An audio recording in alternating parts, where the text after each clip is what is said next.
We're speaking with Danny Meyer, considered the Dean of American Hospitality. He's one of the Food Channel Pro's Leaders with Guts.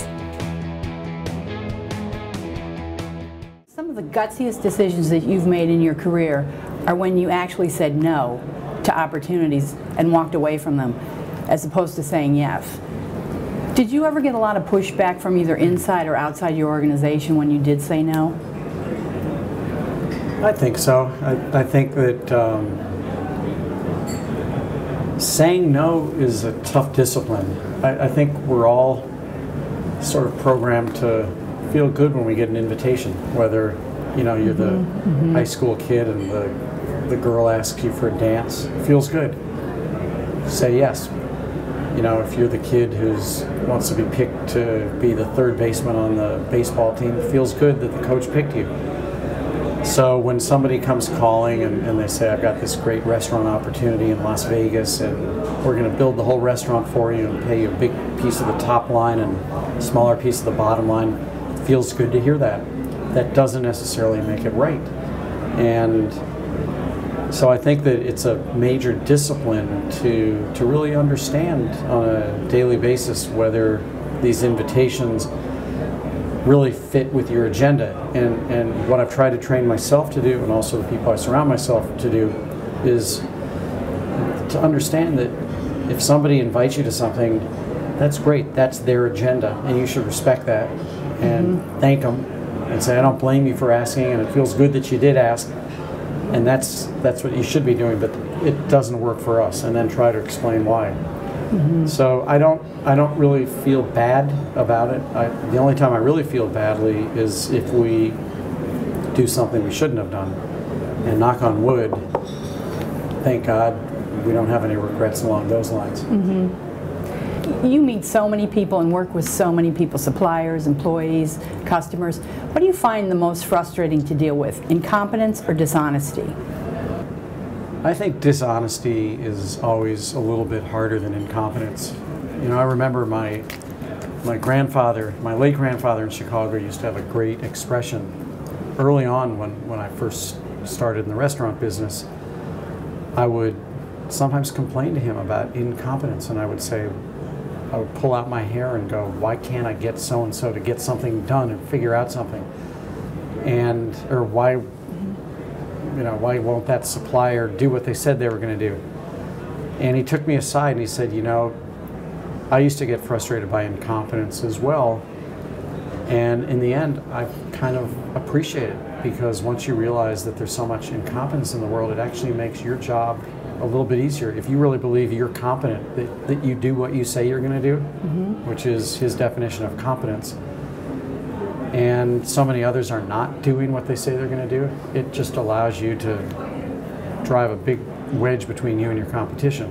Dishonesty, on the other hand, is really hard, because when you don't really know what you're dealing with or who you're dealing with, or you can't trust that what someone says is what they really mean, where are you? It just...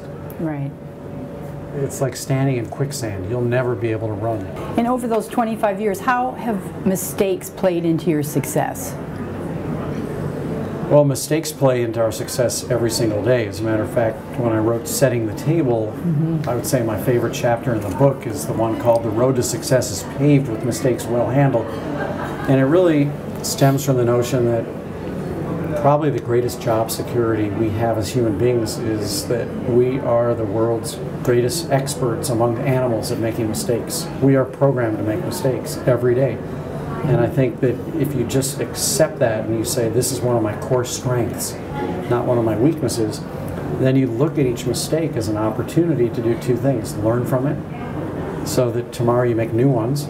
And what's great about making new mistakes is you must be getting better if you're making new ones all the time.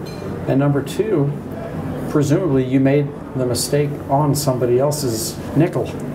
So there is a wonderful opportunity we have, since every time we make a mistake, somebody else feels the impact of it, to actually end up in a better spot with that person than if you had never made the mistake in the first place, based on how well you overcome it and embrace it and handle it. And you realize that there's a great opportunity there, because most people, when they make mistakes, either run the other way or they deny that they made it, but they don't do the basic thing, which is acknowledge it and apologize and act on it, and then apply additional generosity. And if you can do those, we call them the 4 A's, you almost always end up in a better spot because of your mistake. Danny, what gutsy leaders do you admire in the restaurant industry? Well, this is probably not the answer you're looking for, but I think that everybody in the restaurant industry is to be admired for their guts. I think that the notion of beginning with a dream and taking your own money, or trying to make a promise to investors for their money, and hiring human beings and being responsible for the livelihoods of those human beings, and then hanging your shingle out and being responsible for cooking really good food for people. It's a very, very gutsy thing to do. And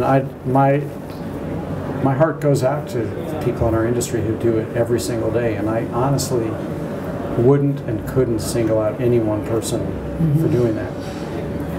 Outside of the industry, I guess I should try to be a little bit more specific. I think that that politicians who have the guts to